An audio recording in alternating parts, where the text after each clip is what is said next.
Holes, Chapter 16. As Stanley entered the rec room, he could hear X-Ray's voice from all the way across the room. See what I'm saying? X-Ray said. Am I right or am I right? The other bodies in the room were a little more than a bag of flesh and bones, dumped across the broken chairs and couches. X-Ray was full of life, laughing and waving his arms around as he talked. Yo, caveman, my man, he called. Stanley made his way across the room. Hey, slide over, Squid, said X-Ray.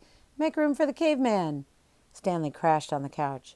As he looked for a hidden camera in the shower, he had looked for a hidden camera in the shower. He hadn't seen anything, and he hoped the warden hadn't either. What's the matter? Said X-Ray. You guys tired or something? And then he laughed. Hey, keep it down, will you? Groaned Zigzag. I'm trying to watch TV. Stanley glanced uncertainly at Zigzag, who was staring very intently at the busted television screen. The warden greeted the boys at breakfast the next morning and went with them to the holes. 4 dug in the holes, and 3 tended the wheelbarrows. Glad you're here, X-Ray, she said to him. We need your sharp eyes. Stanley spent more time pushing the wheelbarrow than digging because he was a much slower digger. He carted away the excess dirt and dumped it into previously dug holes. He was careful not to dump any of it in the hole where the gold tube was actually found. He could still see the tube in his mind. It seemed so familiar, but he couldn't place it. He thought that it might have been the lid to a fancy gold pen. KB could have been the initials of a famous author. The only famous authors he could think of were Charles Dickens, William Shakespeare, and Mark Twain. Besides, it really didn't look like the top of a pen. By lunchtime, the warden was beginning to lose her patience. She made them eat quickly so they could get back to work. If you can't get them to dig any faster, she told Mr. Sir, then you're going to have to climb down there and dig with them. After that, everyone worked faster, especially when Mr. Sir was watching them. Stanley practically ran when he pushed his wheelbarrow. Mr. Sir reminded them that they weren't Girl Scouts.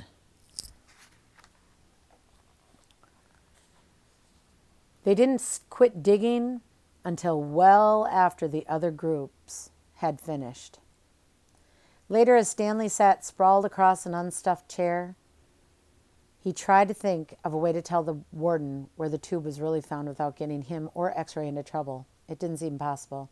He even thought about sneaking out at night and digging in the hole by himself. But the last thing he wanted to do after digging all day was dig at night, too. Besides, the shovels were locked up at night, presumably so no one could use them as weapons. Mr. Pendanski entered the rec room. Stanley, he called as he made his way over to him. His name's X-Ray. His name's Caveman, said X-Ray. Stanley, said Mr. Pendanski. My name's Caveman, said Stanley. Well, I have a letter here from someone named Stanley Yelnats, said Mr. Pendanski.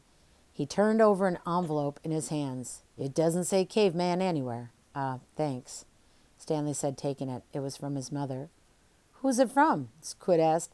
Your mother? Stanley put it in the big pockets of his pants. Aren't you going to read it to us? Asked Armpit. Give him some space, said X-Ray. If the caveman doesn't want to read it to us, he doesn't have to. It's probably from his girlfriend. Stanley smiled. He read it later after the other boys had gone to dinner. Dear Stanley, it was wonderful to hear from you. Your letter made me feel like one of the other moms who could afford to send their kids to summer camp. I know it's not the same, but I am very proud of you for trying to make the best of a bad situation. Who knows? Maybe something good will come of this. Your father thinks he's really close to a breakthrough on his sneaker project. I hope so. The landlord is threatening to evict us just because of the odor. I feel sorry for the little old lady who lived in the shoe. It must have smelled awful. Love from both of us. What's so funny? Zero asked. It startled him. He thought Zero had gone to dinner with the others. Nothing, just something my mom wrote. What'd she say? Zero asked. Nothing.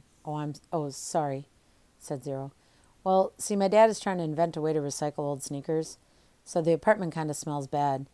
because he's always cooking those old sneakers. So anyway, in the letter, my mom said she felt sorry for the little old lady who lived in a shoe, because it must have smelled bad in there. Zero stared blankly at him. The nursery rhyme? Zero said nothing. You've heard the nursery rhyme about the little old lady who lived in the shoe? No.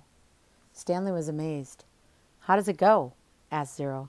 Didn't you ever watch Sesame Street? Stanley asked. Zero stared blankly. Stanley headed on to dinner. He would have felt pretty silly reciting nursery rhymes at Camp Green Lake.